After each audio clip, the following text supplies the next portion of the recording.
¿Cómo estás? ¿Aló? Aló, Sí, Pedro, ¿cómo sí, estás? me Muy buenas escucha. tardes. Igualmente para ti, Sí, sí, ¿cómo has estado? muy bien, gracias, Pedro. Mira, Grato hablar contigo una vez más. igualmente siempre, además que siempre nos das dirección en un mercado, por ejemplo, en este momento se está esperando en los Estados Unidos las decisiones que va a tomar la Reserva Federal sobre las tasas de interés. Todo señala que siguen subiendo las tasas, sigue la inflación, no hayan cómo hacer, la economía no está creciendo a nivel que quieren, hay ciertos sectores que sí. Vemos que algunos sectores de la bolsa suben, pero en general no, y suben las tasas de interés para lo del pago de hipotecas, de mortgages, y eso impide que los jóvenes y que todo lo que hace crecer a la economía surja. Quería saber tu valiosa opinión al respecto, por favor.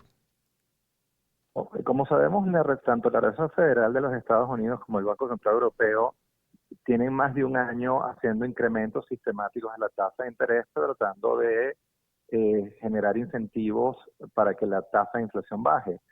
Ya la tasa de inflación ha bajado de manera importante tanto en Estados Unidos como en la Unión Europea, pero todavía está la duda si el Banco Central va a continuar su política monetaria restrictiva. El dilema de política económica, que es muy complejo, es que en la medida que subes la tasa de interés, baja obviamente el ritmo de inflación, pero los consumidores pagan el costo en créditos, tanto a sus tarjetas de crédito como créditos hipotecarios a vehículos a más alto precio, y eso impacta directamente el ingreso de los norteamericanos y europeos. Entonces hay un dilema de política económica y la estrategia yo creo que era la correcta, pero yo creo que ya ha llegado el momento de parar la subida de tasas de interés, porque eso te conlleva también a posibles efectos recesivos. Disminuyes la tasa de inflación, pero pagas el costo en eh, actividad económica. Y ese es un poco el debate que hay tanto en Estados Unidos como en Europa. Y no sabemos todavía, porque al final, como sabes, la política monetaria se toma, no se anuncia, qué es lo que finalmente va a Mm. terminar haciendo la Reserva Federal y el Banco Central Europeo. Muy bien, bueno, pero es importante ver cómo la inflación afecta, que es como un impuesto que le imponen a cualquier población y que, bueno, y hace que suba todo. Fíjate el precio del petróleo que lo han mantenido como a un nivel porque gracias a los OPEP Plus están también ayudando a que se cumplan las cuotas. Sin embargo, el West Texas está alrededor, cercano a los $80, que es como una resistencia, pero eso hace que suba la gasolina, por lo menos en Estados Unidos, y que afecte todo lo que es el consumo y también la inflación en los productos al final. ¿Qué opinas al Claro, respecto? Mm. no, y que está correlacionado. Al final, inclusive las propias sanciones a Venezuela estuvieron muy moldeadas, las que finalmente tomará los Estados Unidos, por el impacto que pueda tener Venezuela sobre el precio de la gasolina. Ya vimos que Biden durante el año pasado tuvo el galón de gasolina en 4 o 5 dólares. Eso fue un factor central haciendo aumentar los precios, y pagó un costo político muy alto porque los consumidores estaban muy molestos por tener la gasolina tan alta. Es decir, hasta Venezuela y las sanciones están vinculadas a esa decisión que puede impactar los precios de la gasolina y el ritmo de crecimiento de los precios de la inflación. Y la gasolina es literalmente incendiaria en ese sentido, ¿no? Ujú. Bueno, sí, y también vemos que vemos el sector tecnológico crecer. Las grandes compañías no crecen tanto como algunas pequeñas. Vemos sí que los semiconductores están subiendo. Algunas empresas como Apple Computer traen nuevos productos, están vendiendo más. Los que más vendieron fueron Samsung y Apple en todo lo que son los teléfonos inteligentes en el último trimestre. Entonces se separan unos de los otros. ¿Qué opinas tú? No, es correcto. Tienes un mundo creciendo, pero creciendo a diferentes tasas. Y el mundo tecnológico, particularmente estas dos grandes empresas que tú mencionabas, Samsung como el líder mundial de producción de teléfonos, y después Apple. La diferencia entre Samsung y Apple es que el primer productor de teléfonos del mundo es Samsung, pero Apple tiene los mercados más apetecibles del mundo, es decir, Estados Unidos, Europa, Alemania, Inglaterra. Entonces, claro, se ha segmentado el mundo de esa manera. Pero el gran productor de teléfonos en el mundo es Samsung. Y solamente que Apple tiene los mercados más apetecibles del mundo. Ujú. Entonces tienes un mundo creciendo a diferentes tasas y con sectores que van bien y otros que no van tan bien. Entonces tienes un mundo creciendo a diferentes tasas o a diferentes velocidades. Es así, pero fíjate que también compañías como en la tecnológica Apple de repente se despierta y dice, mira, tengo que dejar algunos proyectos de un lado, voy a sacar inteligencia artificial, sacaron, pero rápidamente, pues tienen mucho cash y están con las nuevas iPads que tienen MP4 con un semiconductor muy rápido y que está ya proyectado no solamente para inteligencia artificial, sino para que los operadores puedan crear todo tipo de aplicaciones y todo. Eso es ponerse al día, ¿no? Y es lo importante de una compañía. Hemos visto muchos ejemplos de empresas como Blockbusters o que se quedaron en la época de los videos y fracasaron. Nokia, tenemos mil ejemplos, Kodak. Así que, ¿qué opinas tú, por favor? Sí, no, el mundo está, la única constante es el cambio, ¿no? Y las empresas que no se adaptan a las nuevas realidades mueren. Tú diste varios ejemplos que son buenísimos. IBM es el otro gran ejemplo. Era el principal productor de computadoras del mundo y hoy en día no produce ni una sola computadora. No logró entender los cambios que se están dando en su entorno y no se pudo ajustar. Apple y Samsung han mostrado ser tremendamente modernos y con visionarios en términos de toma de decisiones, pero siempre hay el peligro. Y muchos de los grandes, con gerencias muy sofisticadas, no lograron hacer los cambios necesarios, dado el cambio en la coyuntura, ¿no? Y tienes particularmente en términos económicos, el mundo está cambiando muy rápido, Pedro. Ya tú ves que estamos pasando de un mundo de G7, de 7 economías más poderosas del planeta, los clásicos, Estados Unidos, Inglaterra, Alemania, y estamos pasando a E7, emergente 7. Y ahorita los dos grandes motores de crecimiento global son India y China, porque el mundo está cambiando y los centros de producción y las empresas y los sectores son otros. Entonces ahí tienes cambios muy importantes en términos de crecimiento, generación de riqueza y productividad en una economía. Y esos dos sectores, esos dos países están llevando la gran delantera, arrastrando al planeta en un ciclo positivo a pesar del mal comportamiento de muchas de las economías de G7. Ujú. Caso británico que es emblemático, la misma Alemania, que es el principal motor económico de Europa, ha tenido el último año y medio un mal desempeño, pero sin embargo China e India han crecido a altas tasas y han arrastrado el mundo en un ciclo virtuoso, ¿no? Muy bien, ¿qué piensas tú del mundo petrolero? Porque, bueno, vemos que está ahí el West Texas llegando a los 80, podría subir, inflacionario, pero tú crees, Venezuela está muy tomado en cuenta en este mundo petrolero, lo que está esperando los Estados Unidos, qué pasa con las sanciones, tenemos todavía las licencias generales 44, 41, Chevron, que les dan permiso y han abierto unas nuevas con Francia que se mezcla un poco lo político con lo económico. ¿Qué piensas tú? No, sin lugar a dudas, la decisión de las sanciones tiene un componente económico, pero tiene mucho de política. Y yo estoy convencido, hay mucha evidencia de que en la implementación nuevamente de las sanciones, que tiene que ver con que los Estados Unidos y bueno, Europa perciben que el gobierno venezolano incumplió los acuerdos de Barbados, también fueron moldeadas su nivel de flexibilidad por lo que pudiera pasar en el mundo petrolero. Es decir, han sancionado nuevamente a Venezuela, pero generaron una coletilla que es muy importante.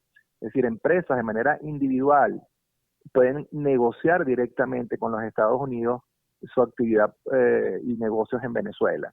Eso lo hizo los Estados Unidos para generar un espacio de flexibilización y evitar cualquier impacto sobre el mundo petrolero, los precios de la gasolina y los aliados de Estados Unidos, sobre todo casos dos importantes que eran México y Brasil, que por supuesto son aliados del gobierno venezolano, y el gobierno norteamericano no quiso confrontar y generar ruido en las relaciones políticas, pero tampoco en la economía. Entonces ha sido, yo diría que muy hábil el gobierno norteamericano generando sanciones, pero con la flexibilidad suficiente para poder eliminar a aquellos países o aquellos sectores que no convenga hacerlo, ¿no? Al Ujú. final es muy pragmático el imperio norteamericano, y entonces estas sanciones, lo que quiero transmitir en esencia, no son exactamente iguales a las anteriores. Estas son unas sanciones en las que yo estoy en desacuerdo, sigo estando, yo creo que por esa vía no se va a lograr una transición y generan costos para la población, pero también hay que aceptar que son muy flexibles y es posible que en términos prácticos no haya nuevas sanciones realmente, porque si el gobierno venezolano negocia con todas las empresas o sectores que pueden estar sanciones y no implementa sanciones nuevamente, esas sanciones no van a existir, simplemente van a ser nominales, pero no reales. Muy bien. Estoy de acuerdo contigo sobre el tema de las sanciones. Ninguno de los países donde se han aplicado ha habido una transformación de un gobierno, digamos, no democrático hacia una democracia. Pero bueno, hay algunas personas que creen en esto y en estas sanciones y no está normal. Fíjate que la licencia 44 es tan amplia que abarca el gas natural, que mira lo que se está haciendo en el Campo Dragón, que creo que de la Shell y Venezuela, y también lo que significa Trinidad, que esto puede ser un ejemplo de lo que se puede lograr, por ejemplo, con República Dominicana. Está metido el oro, está metido sanciones contra el Banco Central, petróleo, es demasiado amplio, son 940 y pico de sanciones que tiene Venezuela. Tu opinión, por favor. Sí, claro, es demasiado amplio y al final el punto de fondo tuyo, Pedro, y hay que decirlo con honestidad intelectual y a correr el riesgo de que algunas personas que están radicalizadas lo critican a uno muy fuertemente. No hay gobierno en el mundo, por ejemplo, hablemos de dos ejemplos emblemáticos o tres, Corea del Norte, Cuba, Zimbabue. Esos tres gobiernos han tenido todas las sanciones que existen en el mundo y en ninguno de esos tres países ha habido una transición a la democracia porque las sanciones por sí solas no construyen transiciones.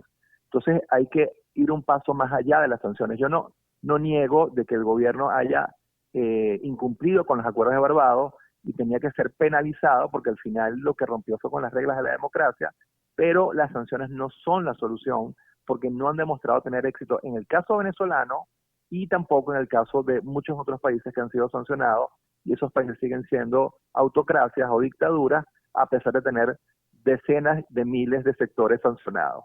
Conclusión, las sanciones no son la solución al problema que vive Venezuela, hay otras opciones que tienen que implementarse en paralelo o sustituyendo sanciones para poder generar los incentivos a la transición política por vías democráticas institucionales. Mira, hay algunos analistas internacionales que dicen hay que mandar para el carrizo, por no usar la palabra, a todo lo que son los acuerdos de Barbados, México, etcétera. ¿Tú estás de acuerdo con eso? Bueno, yo creo, yo no conozco ninguna transición y no soy un experto, pero justo esta semana pasada estuvimos en Mérida con un grupo de colegas que sí son expertos en estos temas y al final todas las transiciones, pensemos en Chile, pensemos en Sudáfrica, han pasado por un proceso de negociación en algún momento. Entonces, sin lugar a duda, tú tienes que negociar y ninguna de las dos partes puede perderlo todo si pierde las elecciones. Es decir, tiene que tener alguna garantía de que va a tener vida después de la vida para que se permita una transición ordenada y democrática e institucional. Si tú generas costos demasiado altos para el perdedor nunca va a abrir la puerta de la transición. Entonces tenemos que entenderlo y hacerlo mejor, no por nosotros, por nuestra opción política, por nuestro partido candidato, sino por Venezuela y por todos los venezolanos. Entonces, conclusión, no existe la posibilidad de una transición política en Venezuela y la reconstrucción económica si no hay previamente un proceso de negociación sensata que sí, que haga justicia, pero que demuestre a las dos partes que ninguna de las dos va a desaparecer y que hay vida después de la vida. Si tú le amenazas a tu enemigo de muerte, él nunca va a negociar o permitir que tú ocupes el poder. Tienes que decirle, tú vas a poder tener una vida después de la vida y vas a existir después de que se dé la transición. Y tienes que generar esa garantía para que se dé la transición política y después, y con esto cierro, después de la transición política y la estabilización política y social del país, es que iniciaremos el proceso de reconstrucción económica que Venezuela tiene reclamando durante más de 2 décadas. Excelente. Bueno, José Manuel, muchísimas gracias. Gracias por atendernos y siempre pendiente de ti y tu valiosa opinión. Gracias por estar con nosotros. Gracias, pero el gusto es mío y siempre es muy grato conversar contigo. Cuídate mucho. Igualmente, José Manuel Puente, PhD de Economía Política. Vamos a escuchar el tema de Whitney Houston, How Will I Know? Empezamos el año en su compañía. Circuito Éxitos. ¿Cuándo disminuye realmente la fertilidad en las mujeres? Un nuevo estudio desmonta la teoría de los 35 años y su punto de inflexión. Durante décadas, esta edad ha sido vista como un momento decisivo para la fertilidad femenina. Antes de los 35 años, suele decirse que la mayoría de las mujeres tendrán pocos problemas para concebir, pero en ese momento la fertilidad cae por un precipicio. Esta teoría no es cierta. De hecho, en cuanto a probabilidades, un estudio realizado en 2.820 mujeres danesas que tenían relaciones sexuales al menos 2 veces por semana, 84% de las de 25 a 29 años, 88% de 30 a 34, 73% de aquellas entre 35 y 40 años lograban concebir dentro de 12 ciclos menstruales. La edad no determina lo limitante y el hecho de ser más joven no garantiza que la gestación culmine de forma exitosa. Las parejas con una edad promedio entre 20 y 24 años, por ejemplo, tienen el mismo riesgo de mortalidad infantil que aquellas de 40 a 44 años.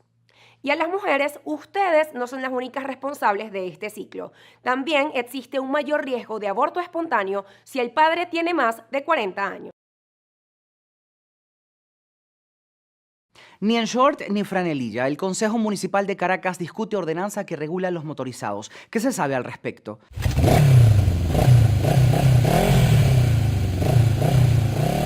El pasado viernes se llevó a cabo una consulta pública para el proyecto de ordenanza que regula el uso y circulación de mototaxistas, así como las actividades donde se usan